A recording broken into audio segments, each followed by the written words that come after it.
Hi, I've been having, I've recently bought this 4 grand Cmax, and it's been doing a very strange wobble or tremble at idle, and I'd seen a few posts that the top engine mount is quite often the cause if you can't sort of see an obvious engine fault.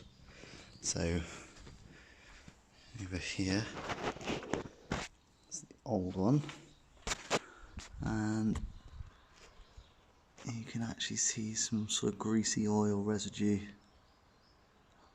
on the surface, and I move it, it's really easy, and it sort of makes a popping noise.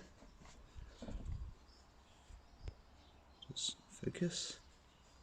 Really easy to move, clearly gone, whereas the OEM one, I can barely move it. Yeah, so I'm thinking that is going to be the cause of the slight wobble. Anyway, fingers crossed.